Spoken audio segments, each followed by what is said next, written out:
Ovo je period godine kada učenici osmih razreda osnovnih škola polako razmišljaju o upisu neke srednje škole. Konkurs je izašao, pred njima je veliki broj zanimanja, veliki broj škola, a mi ćemo se ovog jutra upoznati šta poljoprivredna škola sa domom učenika Sonja Marinković iz Požarevca može da ponudi. Moji gosti su gospodin Vidoje Vukašinović, direktor ove škole. Dobar dan, dobrodošli. Gospodin Dobrica Filipović, pomoćnik direktora za dom. Dobar dan, dobrodošli. Dobar dan. Gospodine Vukašinović, evo da se malo upoznamo sa vašom školom koja ima i dom. To je jedna od najstarijih škola, tako ste mi rekli, u Srbiji. 1872. godina datira. Tako je, poljoprivredna škola iz Požarevca nosi tradicije zemljodelsko-šumarske škole. Ta zemljodelsko-šumarska škola je osnovana daleke 1872. godine pod nazivom zemljodelsko-šumarska škola.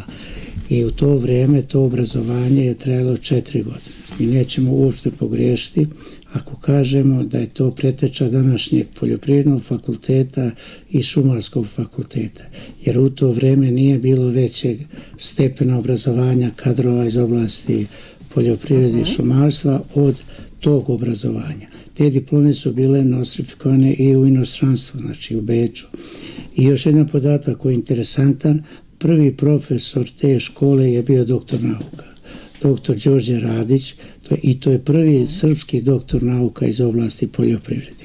Tako da škola nosi jednu tradiciju i jedne škole u to vrijeme najprve, još Srbija nije bila ni samostalna, bila je kneževina Srbija, tako da mi imamo i obavezu da tu čuvamo tradiciju i današnja poljoprivredna škola sa domom učenika Sonja Marinković je potpuno drugačija nego što je ta normalno bila. Radi se o jednoj modernoj, savremenoj, pravoj poljoprivrednoj škole koja u sastavu ima i dom učenika, jer dom učenika upravo omogućava da mogu doći u školu iz bilo kog dela Srbije, da završe školovanje i da se vrate svojim kućama, svom kraju, svom domu. Tako da poljoprivredna škola u Požarevcu jeste ne jedna nego najstarija poljoprivredna škola u Srbiji, a jedna od boljih poljoprivrednih škola, znači jedna dobra poljoprivredna škola koja obrazuje kadrove iz područja rada, poljoprivreda, proizvodnja i prerada hrane. Sada govorite o domu, ali vi imate i druga ratarska dobra i sve ono što je neophodno za funkcionisanje takve škole. Pa da bi bila poljoprivredna škola, ja često kažem prava poljoprivredna škola i po normativu i po zakonima našim važećim, po pravilniku o opremanju škola mora da ima 80 hektara zemljišta. Znači mora da ima sve potrebne objekte na tom imanju, znači jedno poljoprivredno gazdinstvo koje mora da ima sve ono što je potrebno uslovi za obrazovanje kadrova iz oblasti poljoprivrede. Znači poljoprivredna škola to ima u Požarevcu, znači imamo poljoprivredno zemljište, obrađujemo 50 hektara zemljišta, imamo voćnjake, vinograde, plastenike, imamo farme krava, ovaca, svinja. Dalje imamo kompletan mašinski park koji sve to treba služi. Jedino što nedostaje poljoprivrednoj školi je žitni kombajn. Znači sve ostalo škola ima, tako da ima sve uslove materijalne, a i kadrovske da se obrazuju, znači kadrovi za oblast poljoprivrede, proizvodnje, prerade hrane. Opremljeni su i kabineti, učionice, evo rekli ste, ja sam htjela pitam vezan za stručni kadar, tu je i stručna lica koje pomažu deci da jednostavno se edukuju i da odrade i tu praktičnu nastavu. Škola je, znači, što se tiče i opšte obrazovnih i stručnih predmeta 100% pokrivena stručnim kadrom. Znači se radi o profesorima sa licencama i diplomiranim inženjerima ili profesorima. Također škola posjeduje i pomoćno osoblje koje su pomoćni nastavnici koji pomažu i prate realizaciju nastavnog procesa, tako da škola stiče znači i kadrovskih materijalnih uslova, ispunjava sve uslove za obrazovanje kadrova. Znači poljoprivredne škole su specifične škole, znači to su i najskuplje škole što se tiče obrazovanja i potrebe za obrazovanje. Radi se stvarno o skupim i mašinama i laboratorijama i ostali sve što prati jedan takav složeni obrazovni proces. Poljoprivreda je nauka, znači da biste izašli i iz škola jednog poljoprivrednog tehničara ili jednog veterinarskog tehničara ili majstora, pekara, mesara, operatera, vi morate imati i prateće objekte. Mi imamo i radionicu za preradu voća i povrća, imamo pekaru, imamo znači laboratorije, 3 laboratorije, znači sve što je potrebno, je to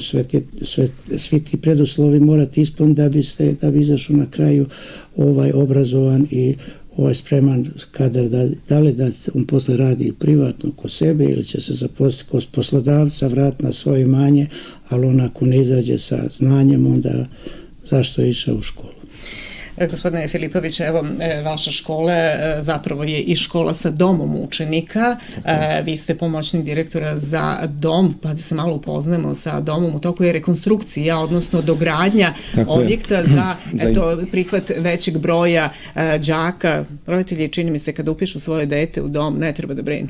Apsolutno ste u pravu, znači jeste u toku rekonstrukcije dogradnja objekta za internatski smeštaj učenika, međutim mi pre te rekonstrukcije smo imali odgovarajući broj i kapacitet što se tiče smeštaja. Ovo što sada trenutno radimo jeste sa ciljem da se i poveća smeštajni kapacitet, ali da se podigne nivo učeničkog i studentskog standarda. Znači, u toku rekonstrukcija kuhinskog objekta koji je 2000. godine napravljen, gde se rekonstruiše i kompletan kuhinski deo i trpezarijski deo, zatim se vrši dogradnja zajedničkih prostorija za učenike. Na spratu će biti nove sobe za smeštaj učenika, u ovom trenutku 36 kreveta će biti više nego što je bilo do sada, i samim tim takođe dobija se novi magacinski prostor, radionica za preradu mesa i mleka, sve će to biti stavljeno u funkciji škole i samih učenika koji su stanari doma. Kapacitet, 96. godine je dom počeo sa radom i tada smo imali smeštajni kapacitet 96 mesta. Ove godine, znači kada ovo sve bude startovalo, ja se nadam da će to biti 1. septembra, imat ćemo smeštajni kapacitet 207 mesta. Tako da poprilično velika razlika. Moram da vas pitam, da li je dom u blizini škole? Dom jeste udaljen jedno 2,5-3 km od škole, ali to ne predstavlja nikakav problem učenicima, 20 minuta pešice, apsolutno, znači u grupama idu, nikakav problem nije za njih. Dobro, kakvo je interesovanje za dom? Interesovanje je uvek bilo dobro, znači mi smo se trudili da svake godine podižemo taj nivo učeničkog standarda i da na neki način interesovanje i dece, tako da što se samih đaka tiče,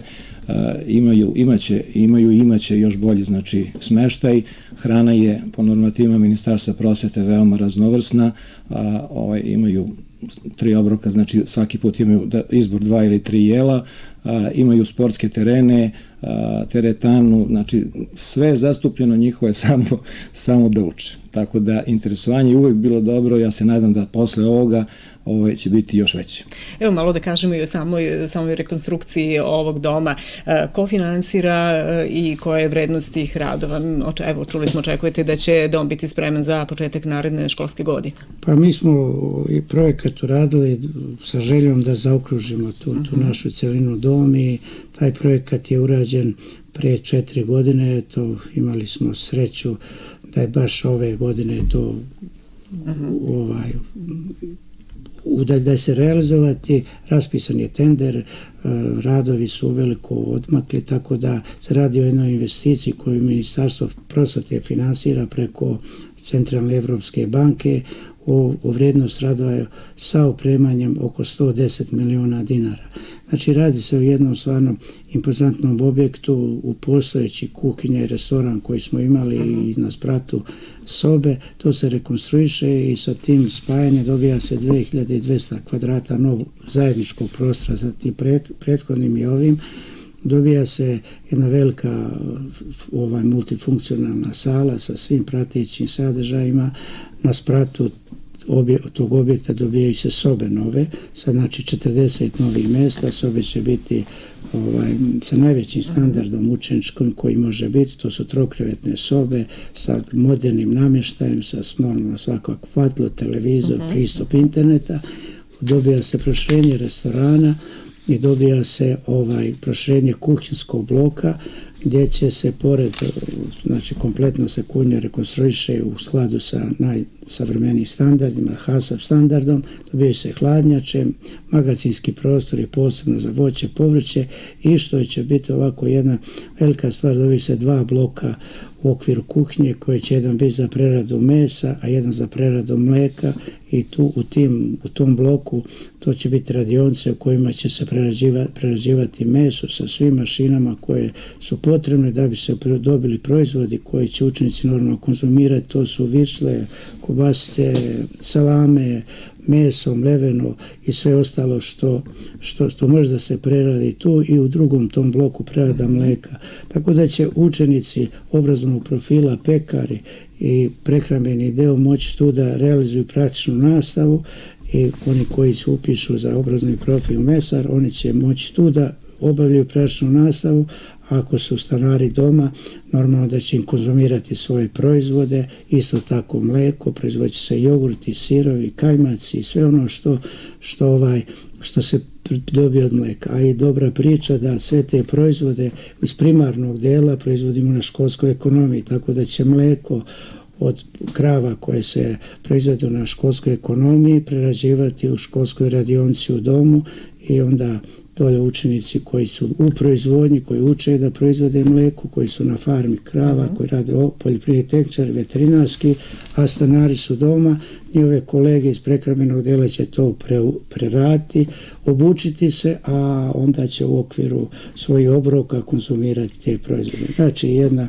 stvarno zaokružena celina, tako da sa ovim domom i škola kako je, to je jedan sistem, jedna celina, da se sve uklapa i smještaj, i obrazovanje, i obuka, i vaspitanje, i sve na jednom mjestu. Dakle, i učenici se potrude da ono što pripreme urade dobro, jer će to sami i probati. Gospodine Filipoviću, moram da vas pitam, trenutna epidemijska situacija, verujem da i vama možda nameće neke dodatne opreze i dodatnu proceduru, kako to ide sada, a verujem da će tako biti i nadalje, s obzirom da situacija se ne smiruje. Ja se nadam da će biti malo bolje.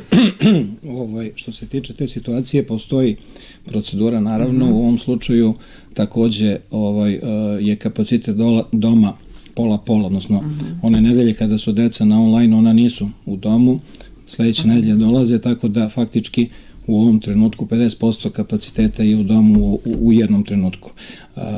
Poštujući procedure i uputstva ministarstva, gde mi apsolutno to poštujemo, nismo imali situacije da je bilo nekih problema, tako da sam prostor 3 hektara zelene površine i kvadratura gde deca imaju je automatski da su umesto 4-krevetnim u 2-krevetnim sobama, uz poštovanje tih epidemijskih, odnosno protivepidemijskih mera, dovodi do toga da to sve sad u ovom trenutku funkcioniše kako treba. Nadam se do septembra meseca će ovo biti bolja situacija i da ćemo moći normalno da funkcioniše.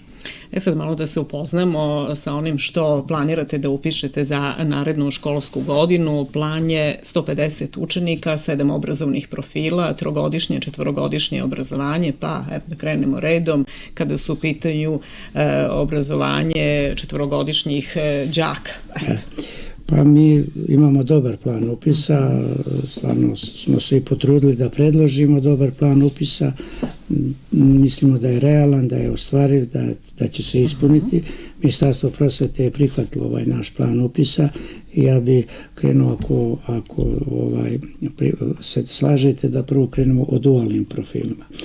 Znači mi od ove godine, što je novina, imamo 2 obrazovna profila po dualu. A to je prehrambeni tehničar i operater u prehrambenoj industriji. Prehrambeni tehničar se radi o 4-godišnjem obrazovanju, a operater u prehrambenoj industriji 3-godišnji. Malo da kažemo o tom dualu, šta je to dualni sistem obrazovanja. Naša sreća grada Požarevca što imamo Bambi, jednog lidera u konterskoj industriji koji je u Požarevcu i koji je ove godine iskazao potrebu da želi da školuje kadrove, učenike kadrove po dualnom sistemu, jer i sami su uvidjeli i shvatili problem stručne radne snage. I to je kompanija prepoznala, a pogotovo što se kompanija širi, što se u Požarevcu gradi još jedna linija za proizvodnju plazma keksa i što se u Požarevcu gradi razvojni centar za kontorsku industriju Bambija. Znači u Požarevcu će biti centar za Bambija što se tiče te proizvodnje i razvoja. I oni su to prepoznali i akreditovali su svoju firmu preko Privredne komore za obrazovanje po dualu. Iskazali su potrebu za 45 učenika, znači 30 učenika za prehrambenog tehničara i 15 operatera. Kako se školuje po dualu?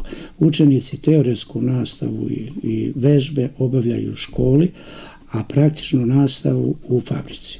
Ili kako se sad zove učenje kroz rad. Znači, oni provode vrijeme kada je praktična nastava, odnosno učenje kroz rad u fabrici, u realnom okruženju, znači u fabrici, tamo stiču, obučavaju se na onim radnim mjestima, znači u cijelu fabriku prolaze tamo gdje će sutra raditi.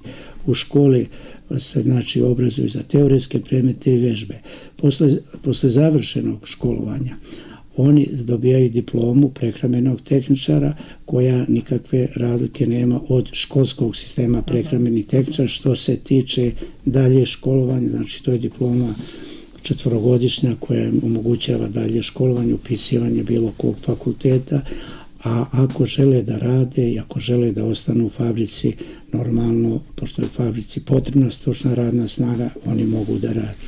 Znači ovdje je po dualnom sistemu 3 su u sistemu škola, fabrika, roditelj, odnosno učenik. Znači jedna odgovornost zajednički snosimo svi, fabrika, škola, učenik i to je ja mislim ona prava stvar koja daje dualni sistem.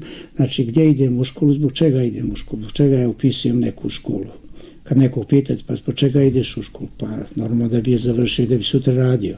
Ali ovdje još imate jedno više, ako želim da dalje napredujem, mogu da upišem, da li ću ići na fakultet u struci, što kaže za preradu, za ove tehnološke fakultete, može bilo koji drugi fakultet, jer sve srednje stručne škole posle završene škole, oni polažu državnu maturu i oni su ravnopravni i mogu da upišu bilo koji fakultet, zahvaljujući normalno, zavisi od broja bodova koji osvoje i onog uspeha koji stigne. Što se tiče operatera, isto to važi. Znači, to je novina od ove godine što se tiče obrazovanja po dualu. Što se tiče obrazovanja, samo još da napomenem šta oni još dobijaju po dualu. Oni u fabrici, pored toga što su osigurani, da imaju jednu malu platicu koja, ja zovem platica, to što je to plaćeno 70% od cene minimalne zarade, provedeni sati na praksi. Znači, to je jedan čeparac učeniku koji on dobija, znači mjesec dana bio je tamo 26 sati, 30 sati koliko je proveo u fabrici, to prima platu sa svim obračunatim porezima i doprinosima koji ima mali radnik. Tako da je to novina, dobijaju HTZ opremu, topli obrok i prevoz ako nije iz mjesta gdje je fabrika, znači onaj prevoz. Zapravo kao da su zaposleni, ali procentualno upravo je tako. I šta smo mi još ove godine donijeli odluku da dajemo ne samo za dualne profile, nego i za ostale učenike prvog razreda. Mi smo donijeli na nivou škole odluku da svi učenici prvog razreda koji upišu poljoprivrednu školu mogu očekivati, bit ćemo obezbeđen besplatan smještaj u domu učenika. A kolega Filipović je govorio o kakvom se domu učenika radi, kakvi su gore uslovi za smještaj, ishranu i sve ono što pokriva dom učenika, to je privilegija ko stane od domu učenika u tom odrastanju, u tom periodu kada dete sazreva, kad se formira, kad imate jedan smještaj gdje je podređeno sve njemu u školi, obrazovanje i vaspitanje u domu, vaspitanje, uslovi za odrastanje u zdravoj sredini sa pratećim uslovima da uči i su oni svim van nastavnim aktivnostima, da on može se bavi i sportom, i glumom, i dramom, i pevanjem, i plesom. Znači sve mu je na jednom mjestu. Roditelji ne treba da brinu. I još dobija vaspitača koji mu pomaže ako ima neki poteškoća u snalaženju učenja. Što se tiče ovih drugih profila, poljoprivredni tehničar, to je bazno zanimanje naše škole i sama škola nosi naziv poljoprivredna škola, jedno zanimanje koje je sveobuhvatno. Znači, poljoprivredni tehničar se obrazuje za kompletnu poljoprivredu, znači ono izučava od ratarstva, povrtarstva, voćarstva, vinogradarstva, stočarstva, poljoprivredne mašine i zaštitu bilja, zadrugarstvo, organizacija, znači jedno kompleksno zanimanje za poljoprivredu. Znači, posle završene 4 godine poljoprivrednog tehničara, to ne bi se pogrešilo ako bi rekli da je to škola za domaćine. Znači, on izlazi kao jedan obrazovan, spreman da sutra se bavi bilo kojom granom iz poljoprivrede, znači dobija sva potrebna znanja, se bavi. Uslove u školi postoje odlični da on to sve savlada i bude obučen. Znači, sad treba samo, što kaže, da bismo se otvorili vidici, da on može sutra da radi neke poslove u poljoprivredi koji su profitabilni, morate imati znanje, morate i saznati da vam se vidici otvorili. Jer moramo mi da shvatimo da se ne može živjeti od poljoprivrede ako se mi bavimo proizvodnjom pšenice ili kukuruza. To treba 50 hektara pa da možda se živi.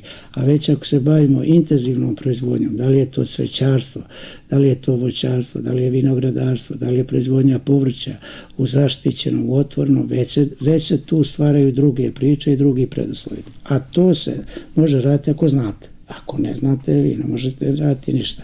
A da biste znali, morate učiti. Zato škola i postoji, zato treba razmišljati u tom pravcu. Zašto idem u školu? Ne da idem da bi je završio, nego da idem da naučim i da postanem stručnjak za to za šta idem. To znači isto što važi za prehrambenog tehničara, važi za sve 4-godišnje profile naše škole, posle završene škole, svi fakulteti su otvoreni, ova državna matura. Od 4-godišnjeg profila nam je veterinarski tehničar koji se popunjava uvijek u prvom upisnom roku, jedno veliko solidno interesovanje. Škola također ima odlične uslove, baš odlične uslove za veterinarskog tehničara, pored ovih farmi koje sam pominjao, znači što imaju te uslove gdje da se obuče. Imamo i veterinarsku ambulantu sa svim mogućim potrebnim instrumentima i uređajima i također izvanrednu saradnju sa veterinarskim stanicama iz našeg okruženja gdje učenici ono što se ne dešava u školi mogu na terenu da vide sa kolegama veterinarima, tako da veterinari stvarno su nam odlični i to popunjavamo. Isto za njih važi bilo koji fakultet mogu pisati. Imamo naših veterinara koji su pisali medicinu i sad su poznati specijalisti u Požarevcu i po Srbiji, tako da i to zanimanje odlično. Znači, 4-godišnje zanimanje, ova 3 koje sam nabrajao, su zanimanja koja konkretno za zaposlenje da rade, a isto tako za dalje školovanje. Što se tiče 3-godišnjih zanimanja, pored operatera koji je u dualu, u školi imamo odlične uslove za obrazovanje ovih 3-godišnjih profila. Evo da krenemo od pekara. Pekar je jedno atraktivno zanimanje, da vam kažem da u Požarevcu nema ni jednog na tržištu rada, znači čim završe odmah i traže, odmah se zapošljavaju. U školi imamo školsku pekaru koju smo isfinansirali, napravili sa svim potrebnim mašinama, uređajima, sa mjesilicama, tako da sve te proizvode oni praktično, znači on uči 3 godine i kod nas obavlja prašnu nastavu u našoj školskoj pekari i on izađe potpuno osposobljen da odmah posle završne škole možda radi kod bilo kog poslodavca ili u svojoj pekari, jer tako smo i koncipirali da on radi tokom celog svog školovanja. Svi ti proizvodi koje on proizvodi u pekari mi plasiramo u dom učenika i te iste proizvode koji učenici obrazovnog profila pekari prave, u domu se to se troši za ishranu naših đaka, a i deo proizvoda se plasira u našoj prodavnici koju imamo u gradu, znači imamo naše smrznute proizvode pekarske koje se prodaju u našoj prodavnici. I jedan lep profil Cveća Vrtlar, kažemo, tu su nam sve devojčice, poneki muškara zaluta i uživam u tom okruženju devojčica i lepog cveća, znači imamo i taj obrazovni profil Cveća Vrtlar koji je jako interesantan i lep. U školi imamo plastenike gdje se proizvodi cveće, gdje oni uče, tokom godine imamo ogroman park u krugu škole, imamo u domu učenika također, tako da to oni... Vjerojatno imate i rasadnik. Imamo i rasadnik cveća, jeste, također to cveće se nalazi u našoj prodavnici koji se proizvede, ukrašavaju se naše prostorije u domu, u školi, sve to rade učenici obrazovnog profila Cveća Vrtlar sa svojim profesorom i pomoćnim nastavnicima. Znači jedno isto također lepo zanimanje i mesar, to je zanimanje klasično koje ima svoju budućnost i koje imalo, uvijek su mesari bili cenjen zanat i uvijek je to bila potreba za tim profilom. Mi u školi trenutno, znači školujemo praktičnu nastavu i trenutno izvode u kompaniji Union MZ u Požarevcu i po ovim lancima po gradu. Plan nam je sa mesara, ako uspijemo da i tu riješimo problem, da i obrazujemo u okviru naše školske radionice za preradu mesa, onda da ćemo imati, razumijete, kad imate vi to u svojoj radionici, onda vi to 100% kontrolišete i držite da prođe sve one operacije i nastavne jedinice koje su njemu sutra potrebne za njegovo buduće zanimanje i rad. To se potvrdilo sa pekarima i naši pekari izlaze izuzetno školovani. Ako ovo uspijemo, a uspjećemo da i ovu radionicu opremimo, onda će mesar proći sve faze i sve će naučiti proizvode izuzev klanja. A to nam i pravilnik o izvođenju praktične nastave dozvoljava do 25% da se radi kod poslodavca, znači on bi samo savladao klanje i te operacije koje se ne mogu radionici kod poslodavca, ostalo bi sve u školi i to bi to su na planu. Tako da naš plan upisa i ovi profili su po meni izvanredni, atraktivni, samo ove informacije treba da dođu do roditelja, do učenika, škola je uvijek otvorena i za roditelje i za učenike 8. razreda i mlađe da dođu u školu, da posjete školu, imat ćemo i otvorena vrata 15. maja ceo dana, a i ovako je otvoreno svaki dan da se pogleda, jer da bi ovo sve što mi pričamo bilo najbolje kad se dođe u kuću, kada se vidi. Zapravo sve to vidi, kad svakako. Se dođe u kuću i kad se vidi kakva je ta kuća i kad vi odete u radionicu, kad odete u park, kad vidite školu kako izgleda, vama je sve jasno u kakvoj se ustanovi radi. Učenička zadruga je pri školi zapravo i sve to može da se i što se proizvede da se napravi, kao što ste rekli imate i prodavnicu u gradu, može to i da se kupi, a kupuju Požarevljani? Mi smo tu osnovali učeničku zadrugu upravo da bi malo i kod učenika još, mada oni preko praktične nastave sve to rade, ali ta učenička zadruga ima jedan drugi da dođu do tog nekog dinara da se može usmjeriti na učenike, na njihov standard. Naša škola i naša prodavnica baš je poznata po tim proizvodima koje Požarevljani kupuju. A šta kupuju Požarevljani? Evo da kažemo da malo i naše palančane. Da nam je proizvod broj 1 pasterizovana cvekla.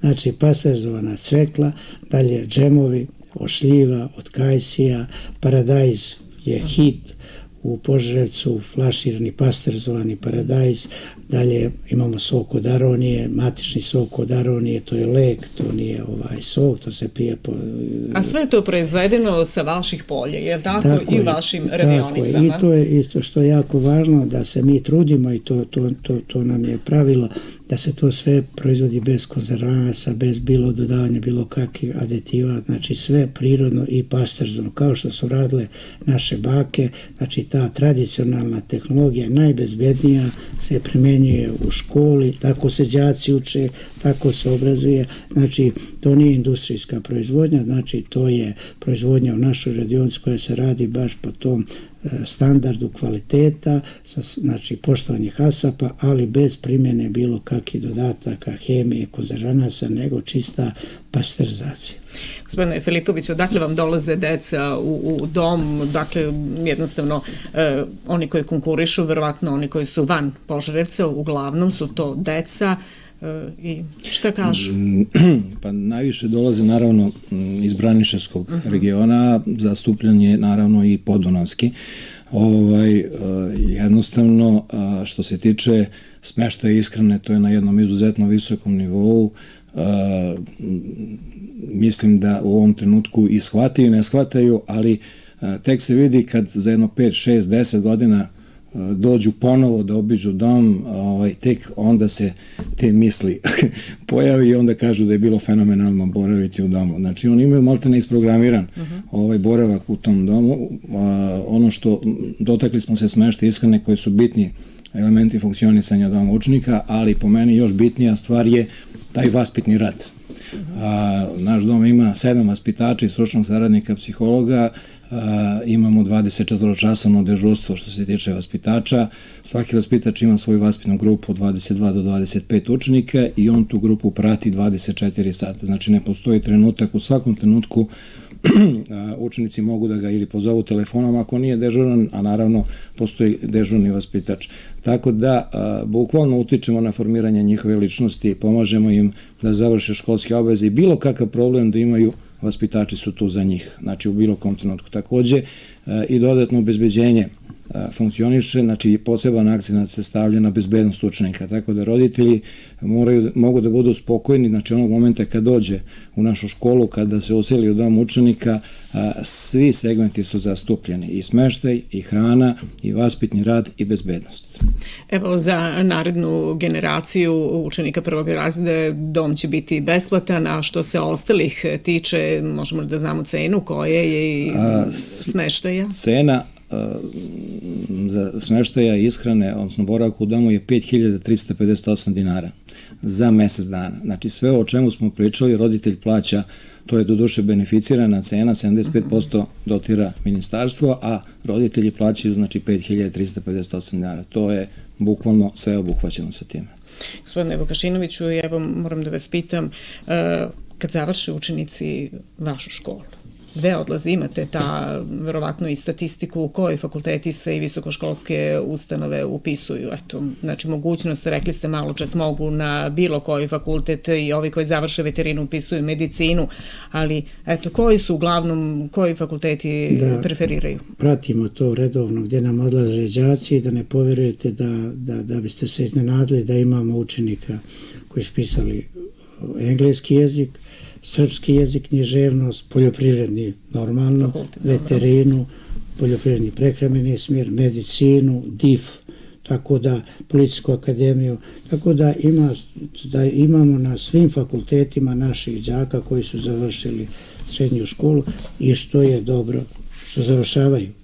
Znači, nije samo da upišu. Se vraćaju u Požarevac. I nema, ja mislim da je ovako jedan lep i meni najradosniji kad nam učenik završi fakultet i kad dođe i kad se to potrefi da može da radi u svojoj školi. Imamo takvih profesora koji su završili veterinu, završili veterinarski fakultet i sad je to profesor. I ovako imaju neku prednost u odnosu na druge, baš oni posebno vole školu. I evo možda neki kontakt kako da dođu do vas, kako da pogledaju kako izgleda sajt vaše škole, vi imate i na društvenim mrežama. Ima, znači kompletno smo zastupljeni, Facebook stranica i sajt naše škole redovno se ažurira i Instagram, znači kompletno smo tu medijski, elektronski radimo maksimum na tome, ovih dana smo po školama, osnovnih i što je po meni poziv da posete školu, da dođu da vide, to je po meni najvjerodostojnije. I adresa je? Ulica Ilije Bičana, broj 70, Požarevac. Vam dođete u Požarevac, pijete poljoprivredna škola, to Svi će vam reći, je tako. Svi vas putevi vode u poljoprivrednu školu. Da li dom ima poseban svoj sajt ili je sve vezano za sve vezano za školu, tako je, tako da na sajtu škole poljska.edu.rs znači može bukvalno da se vidi sve i kad je u pitanju i smeštaj i sve ostalo vezano i za školu i za dom. A dom, nadamo se da će od 1. septembra biti i dodatno opremljeni sa više smeštenih kapaciteta. Hvala vam puno što ste bili gosti televizije Jasenica i nadamo se da ćete u ovom prvom upisnom roku nakon polaganja završnog ispita koji je ove godine malo pomeren, vidjet ćemo kakva je situacija što se upisa tiče, da ćete upisati svih 150 đaka u ovih 7 obrazovnih profila. Čini mi se atraktivna su sva, posebno ova vezana za dualno obrazovanje, jer moći će deca i da zarađuju ili i da se zaposle nakon završene škole. Hvala i vama i pozivamo i vas da dođete u školu, da se lično uverite u ovo što smo pričali. I možda da probamo ono što dece naprave, tu cveklu koju ste pominjali, tako i pekarske proizvode. Nismo pominjali, ima i vina, i rakije, i od loze, i od šljive, i vina, kaberne, i tamjanike. Znači imamo i ti proizvoda koji đaci također proizvode.